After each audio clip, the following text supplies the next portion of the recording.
Hi guys, good morning. Good morning to all of you. Friends, आज हम जो पढ़ने जा रहे हैं, हमारा जो चैप्टर है, जो हमारा टॉपिक है वो है फिजिक्स। ठीक है, तो हम जानते हैं फिजिक्स के बारे में। बेसिकली आप फिजिक्स पढ़ चुके होंगे। ऐसे आप किसी भी बच्चे से पूछेंगे जा कर के कि बेटा सबसे हार्ड चैप्टर होता कौन सा है, सबसे हार्ड सब्जेक्ट कौन सा होता है, तो वो फ्रेंड्स बताते हैं कि फ़िज़िक्स ही होती है। ठीक है, जो फिज़िक्स सबसे हार्ड होता है।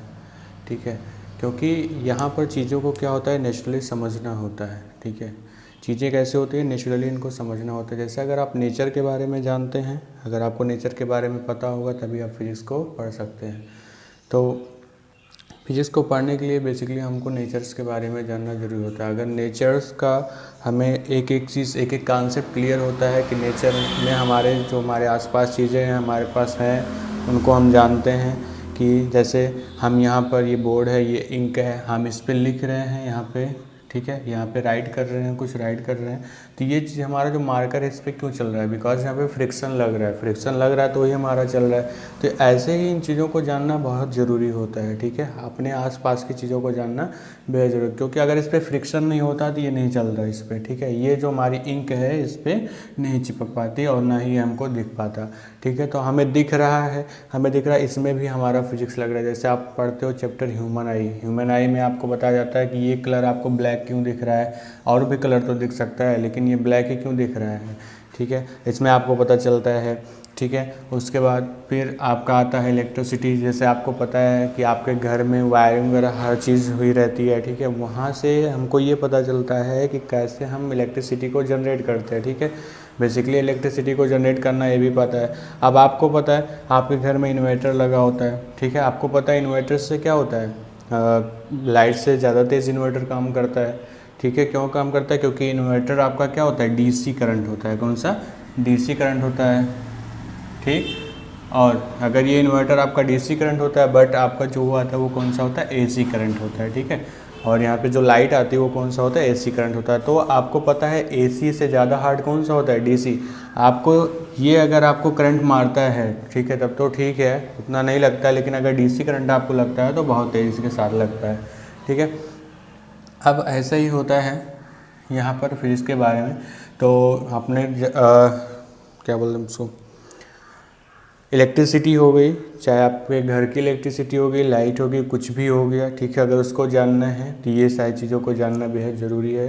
तो फ्रेंड्स, इसको हम लोगों ने जाना आज डीसी करंट, एसी करंट को। और उसके बाद फिर आपको पता है कि हमारा मिरर होता है। ठीक है, बेसिक चीज़ों को पढ़ना है।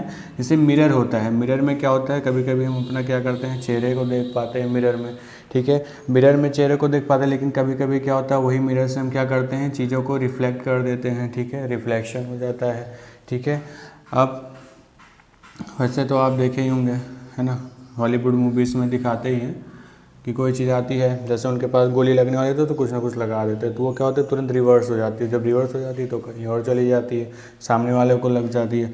ठीक है, तो इस तरीके का वो लोग मेथड यूज़ करते हैं। ठीक है, तो आप लोग जितनी भी हॉलीवुड मूवीज़ देखते हैं उसमें भी सारी चीज़ें क्या होती हैं, फिजिक्स होती हैं। ठीक है, तो इसको आप जानिएगा, फिजिक्स हैं, ऐसे ही हम लोग पढ़ते हैं। तो आज का जो हमारा चैप्टर है, सबसे पहले क्लास 10th का है। क्लास 10th का जो पहला चैप्टर हम लोग पढ़ेंगे वो है रिफ्लेक्शन। ठीक है, यहाँ पे होगा लाइट, रिफ्लेक्शन एंड रिडक्शन हमको पढ़ना है।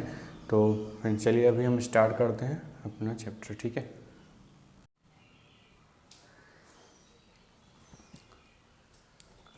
तो चलिए फ्रेंड्स देखते हैं यहाँ पे।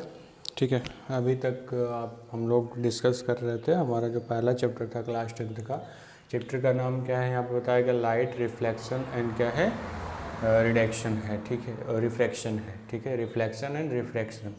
अब यहाँ पर हम जो पढ़ने जा रहे हैं, सबसे पहले जानते हैं कि यहाँ पर सबसे पहला तुमको क्या मिला है, लाइट मिला है। अब लाइट को जानते हैं, लाइट के बारे में कि लाइट होता क्या है। तो आपको पता है लाइट क्या होता है, light is a form of energy that able to, बताया जा रहा है, enable us to see the object. ठीक है, यहाँ पर क्या बताया जा रहा है कि हमारा जो लाइट होता है वो फॉर्म ऑफ एनर्जी होता है। ठीक है, क्या होता है, वो एनर्जी का एक फॉर्म होता है जो हमें वस्तुओं को देखने में हमारी क्या करता है, मदद करता है। वही हमारा क्या होता है, लाइट होता है। अब यहाँ पे कहा जा रहा है कि लाइट के कुछ नेचर्स होते हैं, ठीक है। तो नेचर ऑफ लाइट बताया जा रहा है, तो कहा जा रहा है from the nature of light, ठीक है, there were some theories given. अब यहाँ पे क्या हो रहा है, इन्होंने कहा है कि कुछ थ्योरियों के द्वारा आपको मिलता है यहाँ पे कि नेचर ऑफ लाइट जो है उनका एक्सप्लेनेशन मिलता है, कुछ लोगों ने बताया है। तो जैसे आपको पता है यहाँ पे लिखा गया है कॉर्पस्कुलर थ्योरी बताया गया है जिसको न्यूटन ने दिया था, ठीक है। उसके बाद कहा जा रहा है हाइगन्स थ्योरी थी और मॉडर्न थ्योरी था। ये 3 थ्योरियाँ हैं। तीनों थ्योरी में आपको बताया गया है लाइट के बारे में कि लाइट का नेचर कैसा होता है, लाइट हमारा स्टेट्स पथ पे चलता है कि कैसे चलता है, या और डॉट डॉट बहुत सारी चीज़ें। तो उसके बाद फिर पहला जो हम लोग पढ़ रहे थे, यहाँ पे पहला हम लोगों ने पढ़ा था न्यूटन्स कॉर्पस्कुलर थ्योरी, ठीक है। इन्होंने क्या बताया था, कहा गया according to the professor Isaac Newton, जिनको हम सर आइजैक न्यूटन भी बोलते हैं, ठीक है। तो light is a made of, ठीक है, tiny particle when there particles, ठीक है, strike to retina of our eyes, ठीक है। कहा जा रहा है कि जो हमारा लाइट होता है बहुत छोटे छोटे पार्टिकल से मिलके बना होता है, ठीक है। हमारा लाइट है वो छोटे छोटे पार्टिकल से मिलके बना होता है, टिनी पार्टिकल होते हैं जो there particle strike to the retina, और ये क्या करते हैं, इसके जो छोटे छोटे पार्टिकल होते हैं वो हमारे कहाँ आँख की रेटिना पर पड़ते हैं। जब आँख की रेटिना पर पड़ेंगे तो वहाँ से क्या होती है, इमेज तुरंत रिफ्लेक्स होती है ना, रिफ्लेक्ट होती है, फिर क्या करती है, वो सीधा उस ऑब्जेक्ट पे जाती है जिसको हमें देखना होता है, ठीक है। तो वहाँ पे जो लाइट हमारी आँखों पे जाता है वही हमारे ऑब्जेक्ट पे भी जाता है, तो क्या करते हैं हम बेसिकली उस ऑब्जेक्ट को हम देख पाते हैं, ठीक है। तो यहाँ पे कहा गया है उसके बाद on the basis of Newton's, ठीक है, कॉर्पस्कुलर थ्योरी। तो यही क्या था, बेसिस था इसका न्यूटन्स कॉर्पस्कुलर थ्योरी का। तो कहीं कहीं पर ये थ्योरी जो है आपको कम्प्लीटली प्रूव नहीं मिलती है, कहीं कहीं पर ये थ्योरी अप्लाई नहीं की जा सकती है, ठीक है। तो वो चीज़ें आपको अपने हायर क्लास में पढ़नी है, कहाँ कहाँ पे नहीं यूज किया जा सकता है। अभी के लिए बस इतना ही हमको जानना ज़रूरी है। तो इसको आप लोग वीडियो को पॉज कर लीजिए, मैं हट जा रहा हूँ, वीडियो को पॉज कर लीजिए, उसके बाद आराम से इसको बैठ करके कॉपी कर लीजिए, ठीक है, नोट डाउन कर लीजिए।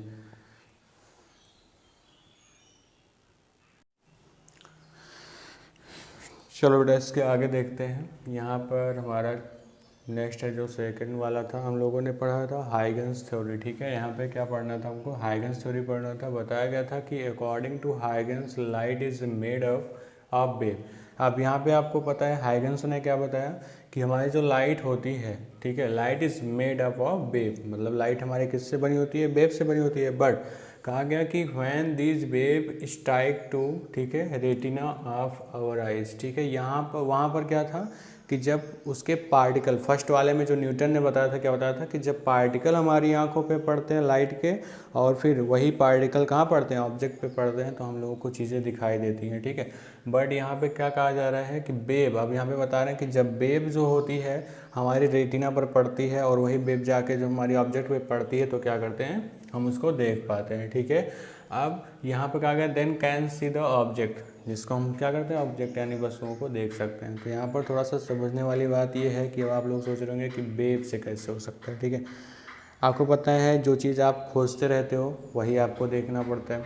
जैसे आपने कभी देखा होगा कि खिड़कियों से या कहीं बड़े बड़े, जैसे आपके घर में कहीं कहीं बड़े बड़े मुक्के होते हैं, तो वहाँ से क्या करती है, लाइट आती है, बहुत तेज़ी के साथ लाइट आती है, लेकिन उसमें क्या होता है, कुछ ऐसे पार्टिकल होते हैं जो चलते रहते हैं। कभी आप देखिएगा उसमें लगेगा पार्टिकल उड़ रहे हैं, ठीक है, वो पार्टिकल उड़ रहे हैं, तो जैसे वेव मोशन करते हैं वो वेव मोशन में, ठीक है। तो ऐसे बताया, लेकिन कहा जा रहा है according to Huygens wave theory. अब इनके वेव थ्योरी में क्या बताया गया था, कम ऑफ द फिनोमिना, ठीक है, जो भी फिनोमिना इनमें यूज किया जाता है of a light could not be explain due to which is the theory of light also become failed, ठीक है। इन्होंने कहा है कि ये लाइट पर, मतलब कम्प्लीटली लाइट पर नहीं बनाया गया, ये कम्प्लीटली लाइट को एक्सप्लेन नहीं कर सकता है, ठीक है, ये कम्प्लीट लाइट को एक्सप्लेन नहीं कर पाएगा, ठीक है। ये भी क्या किए थे, इनके थ्योरी के अनुसार ये भी कम्प्लीटली जो था वो क्या हुआ था, हमारा लाइट का जो थ्योरी था वो कम्प्लीटली कंप्लीट नहीं हो पाया था, ठीक है। अगर ये कम्प्लीटली कंप्लीट नहीं हो पाया था तो फिर हमको क्या मिला था, मॉडर्न थ्योरी मिली थी, जिसको हम लोग बोलते थे क्वांटम नेचर या डुअल नेचर बोलते हैं, ठीक है। तो यहाँ पर इन्होंने क्या बताया, according to the modern theory of light, ठीक है, जो मॉडर्न थ्योरी ऑफ लाइट थी, light is neither completely a wave. इन्होंने क्या बताया, यहाँ पर क्या पता चला हमें कि जो हमारी लाइट होती है ना तो वो कम्प्लीटली वेव होती है और ना ही कम्प्लीटली क्या होती है, वो क्या होती है, पार्टिकल होती है। दोनों चीज़ें कंप्लीट नहीं होती हैं। It is partially a wave, यह क्या होता है, एक पार्शली होता है, मतलब कि इन दोनों को दो पार्ट में डिवाइड किया गया, मतलब पार्शल होता है। ये क्या हो सकते हैं, वेव भी हो सकते हैं और पार्टिकल भी हो सकते हैं। इन्हीं दोनों का जो मिक्सचर होता है उसको हम लोग क्या बोलते हैं, लाइट बोलते हैं। तो यहाँ पे कहा गया that is why we call the dual nature of light. तो इस तरीके से हमारा जो लाइट होता है उसमें डुअल नेचर होता है। कौन सा, वेव और क्या होता है, पार्टिकल दोनों होते हैं, इसलिए इसको क्या बोला गया, डुअल नेचर बोला गया। ठीक है, यहाँ पर क्या बोला जाता है, डुअल नेचर। और यही हमारा था मॉडर्न थ्योरी, जिसके अनुसार हम लोगों को पता चल पाया कि लाइट हमारा क्या होता है। ठीक, चलिए फिर फ्रेंड्स आज के लिए बस इतना ही। ठीक है, मिलते हैं अपने नेक्स्ट वीडियो में। ठीक है, तब तक के लिए आपका बहुत बहुत धन्यवाद। और हाँ, आप इस चैनल को लाइक, सब्सक्राइब और शेयर करना मत भूलिएगा। ठीक है, तब तक के लिए बाय बाय, जय हिंद।